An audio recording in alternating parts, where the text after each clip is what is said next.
How many snaps did they run in the 14 personnel? That's only for us. 100% of the snaps.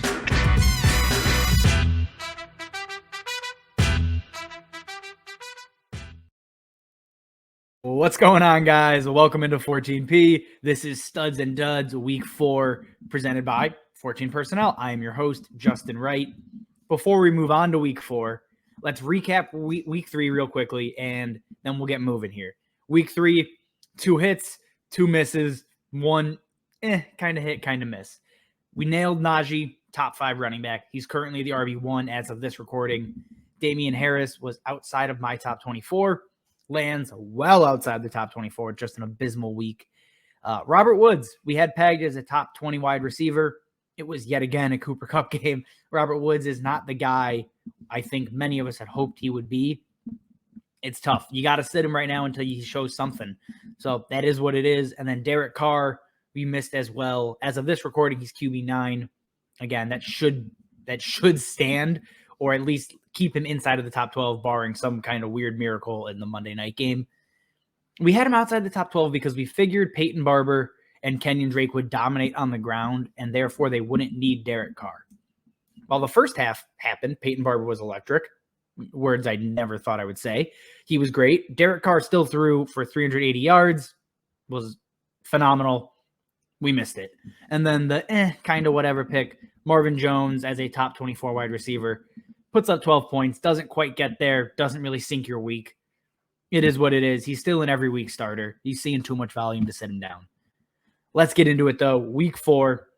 First on the list, we have Jonathan Taylor as a stud this week. And I know what you're thinking. Well, yeah, of course, Justin, I'm starting Jonathan Taylor.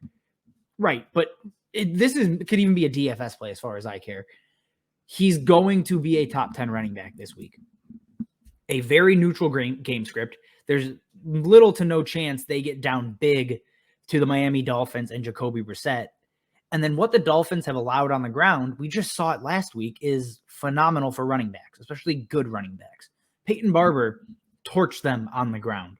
Right now, the Dolphins have allowed 125 yards on the ground every single week through 3 weeks. They've allowed 4 touchdowns as well. Jonathan Taylor is going to feast. If you're sitting there thinking, maybe I sit him down, he hasn't been good. Don't do that. Just play him. It's going to get better. Heck, go freaking trade for him. He's going to be phenomenal. It's going to happen. This is the week. Damien Harris, he's back on the list here, and it hurts me, but game script and matchup are not in his favor. Tampa Bay against the Patriots is not going to go well for Damien Harris. The Pats should be down the majority of this game. Tampa's just better defense, better offense. It doesn't line up well. And if they're in a hole, we're not going to see Damien Harris. Even without James White, who got hurt last week, Damien Harris was still not the pass catching back. So it's probably going to be Brandon Bolden, JJ Taylor maybe. For all I know, Bill could do something weird and start making Damien Harris a pass catching back. But it just doesn't seem like that's his role on this team or what Bill wants to give him. So it's just, you can't play him. He's probably outside the top 24. Tampa is allowing under 70 yards a game on the ground. You fade Damien Harris again this week. It will get better, but it's not going to get better this week. And going to a guy where it's been great. Brandin Cooks has been a top 10 wide receiver. He's been unstoppable. It's not this week. It's going to be bad. It's what the Bills have done to wide receivers. Terry McLaurin, 4 for 62. Devontae Parker, 5 for 42. Jalen Waddle, 6 for 48. Deontay Johnson, 5 for 36 and a touchdown. They have allowed zero top 30 wide receiver finishes through the first 3 weeks. There's no way Tre'Davious White doesn't shadow Brandin Cooks.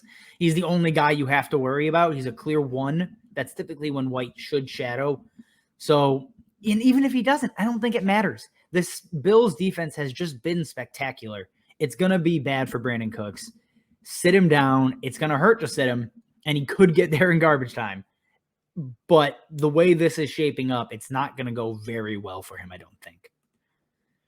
Stud number 2 here. We have David Montgomery coming off of the worst offensive performance I have ever seen in my life. The Bears were a joke in week 3. I know.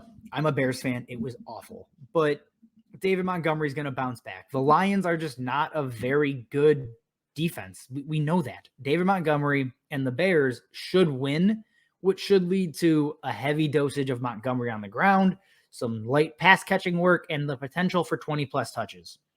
He's a guy that has a really good chance to finish inside the top 20 here, or top 12 even, top 20, who cares?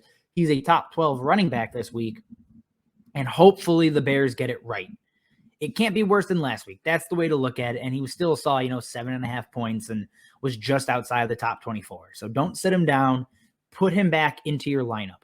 Again, the Lions have allowed 6 touchdowns to running backs, 4 of them to Aaron Jones, 1 to Elijah Mitchell, 1 to JaMychal Hasty. It's just play them. It's going to work out with David Montgomery this week. And to close out the list, we have by far the deepest play I've called through the first 3-4 weeks here. It's Dawson Knox at tight end. Houston is bad. I mean, obviously, but they're really bad against the tight end. They've allowed 2 top 12 performances right now to Tommy Tremble and James O'Shaughnessy. And then on top of that, Cleveland, the 1 week they did not allow a top 12 tight end finish, Cleveland had just beat them by committee. 11 catches, 108 yards by the tight ends. And then on top of it, Dawson Knox is coming off of back-to-back touchdown games. He is on a hot streak. Put him back into your lineup if you're looking for a streaming tight end and reap the rewards. He's a locked-in top 12 tight end this week, guys. All righty. That does it for me here, guys. If you have questions, again, drop them below. We'll answer them whenever we can. Check out some other 14 Personnel videos and subscribe. You can catch me over on Twitter at Justin_14P or the podcast account at 14P_fantasy, which is up there in the top corner. All right, guys. Thanks for listening, and we will see you next time. How many snaps did they run in the 14 personnel? That's only for us. 100% of the snaps.